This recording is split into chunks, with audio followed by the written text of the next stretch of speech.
Chapter 9, Wednesday, March 7th through Thursday, March 8th. Money saved, -$6.10. My stomach twisted into shoelace knots in school the next day. The kind of knot Mom usually got out for me because she had long nails. Lexi's after-school tutoring signs plastered the hallway walls. I didn't even know the school allowed signs like those. Wasn't that against the law or something? Commerce and school should never mix, just like firecrackers and cauliflower. Don't ask. But maybe it was illegal. Maybe Lexi would be tossed in jail. Maybe I could hide the jail key and she would be trapped behind bars forever. Lexi couldn't earn money in prison except for making license plates, and I'm pretty sure that gig didn't pay well at all. Lexi's signs were smothered with so much glitter and bright neon paint you couldn't ignore them even if you wanted to, believe me. I wanted to. She painted pictures of books and graduation caps and pencils and even Albert Einstein. It was a pretty good picture of him. She got in the hair just right, and that's the hardest part. I stared at the blood-curdling boards, seething. When did she possibly have time to create them between tutoring and going to school? As I stewed, Miss Gurney, the assistant principal, brushed past me. She reminded me of a giraffe, with a long neck always craning forward past her feet and casting shadows on the floor. Class was just about to start, but this was my chance to turn the tables on Lexi. I jumped in front of the assistant principal. Hi! Miss Gurney skidded to a halt. Yes, hello down there. She stretched her long neck to look down at me. Didn't see you, but I do now. I'm in a bit of a rush. She tried sidestepping me, but I sidestepped too. Between Mom and Miss Gurney, I was pretty good at sidestepping. Do you think those signs are a good idea? I pointed to Lexi's glitter-covered abominations. You can't advertise in school. It's against the law. Many students need studying help. I think it's wonderful that Lexi is being so industrious, Miss Gurney trilled. And I do not think it's against the law. Now, excuse me. I didn't budge. I wasn't going to let Miss Gurney go that easily. It's dangerous. What if someone was reading a sign and walked into the wall? They could break their nose. The school could be sued. Do you want to be sued by kids with broken noses? I appreciate the concern, but I don't think that's likely. I think the signs are pretty. Lexi did a wonderful job on them. She's so talented. Now I really must go. But Miss Gurney wasn't leaving. Not yet. Not when every sign inched Lexi closer to a cat, and a life of misery for me. People could be allergic to glitter, I offered. No one is allergic to glitter. The posters could fall off the wall and poke someone in the eye. They're not going to hurt someone. They could. Unlikely. What if a poster fell and then someone slipped on it? That would be dangerous. I really don't think that's a problem. Thomas, right? My name's Otto. I'm Lexi's brother. Miss Gurney's face lit up like a street lamp. I didn't know Lexi had a brother. Lucky you. Now get to class. I have to run. Excuse me, Otto. Lucky me? Assistant Principal Gurney raced around me while I gagged. Finally, after the nausea went away, I stood alone in the empty hallway. The bell rang.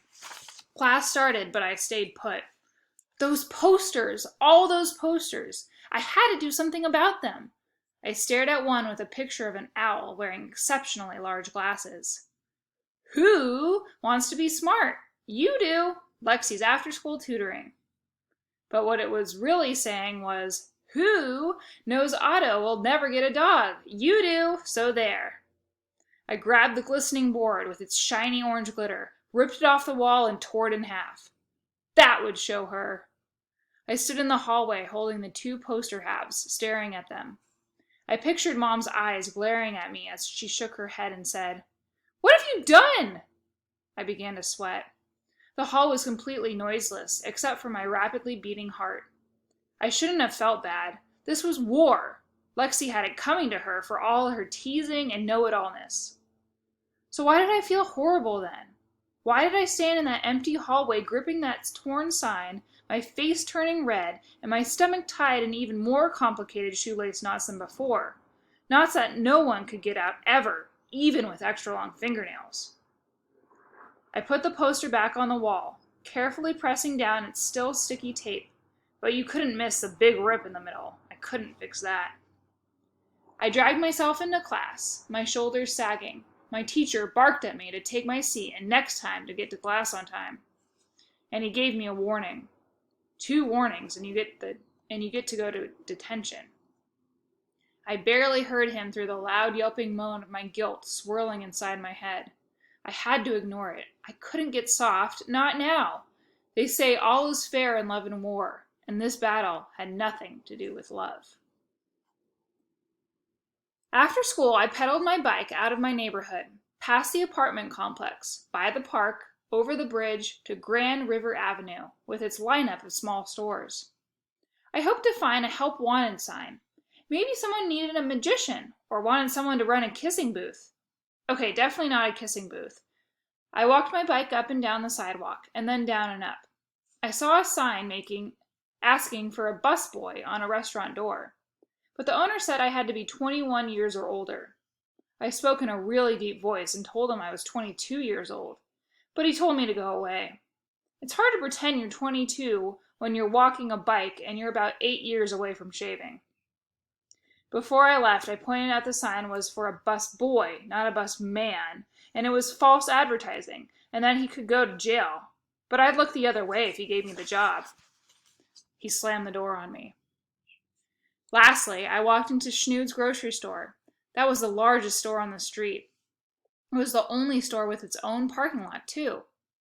I locked my bike outside, strode in, and asked to speak to the manager. As I waited, I looked at my reflection in the mirror. I had a bit of a cheese cracker stuck in my teeth, so I picked it out. It's important to make a good impression when you're interviewing for a job. That's why I wore my jeans without grass stains on the knees and a clean t-shirt. You can never overdress for a job interview. I hadn't been in the store for about a year, ever since what my mom called the canned goods catastrophe. Schnood's has these giant pyramid displays of canned goods at the end of some of the aisles. I always wondered what would happen if I pulled out a can from the very bottom row. The answer? Nothing good happens. If you have the urge to pull a bottom can from a giant store pyramid, don't. You've been warned. After that, Mom said I wasn't going grocery shopping with her for the rest of my natural-born life, which raised the question, is there such a thing as an unnatural-born life, like if you're a vampire? I hope so, because there were a whole bunch of things I couldn't do for the rest of my natural-born life. Here's a partial list I made. Use the oven. You already know about that one. Throw snowballs from the roof of our house. Go on the roof of our house when there is snow on it, or ever. Carry 4 glasses of milk to the table at one time. Use Lexi's blanket as an umbrella. Shake all the cans of soda in the refrigerator, or any can in the refrigerator. Mr. Schnood himself came out to talk to me. He wore a butcher's apron with blood smeared on it. I just hoped Mr. Schnood wouldn't recognize me from the canned goods catastrophe. You look familiar, said Mr. Schnood. Do I know you? I don't think so, I said, coughing and looking away. I'm looking for a job. I'm a really good worker, I squawked. I can do magic tricks. I can even saw someone in half, maybe. Why would I need someone to do magic tricks? He asked. I can do other things too, I quickly added. We don't need any help, sorry. Please, I begged. When you can't persuade someone to do something, you should always try begging. I'll do anything. I think my guardian angel watched over me at that moment. It was about time, too, because if I had a guardian angel, I think he spent most days sleeping and watching cartoons. As soon as I told Mr. Schnood I would do anything, a lady shuffled by us holding a grocery bag. She was old, wrinkly and blue hair old, and her back creaked. In a foot race, a snail would beat her by a few laps. She hobbled to the door. It must have taken her a minute to go about 10 feet. On second thought, you can be a bag boy, said Mr. Schnood.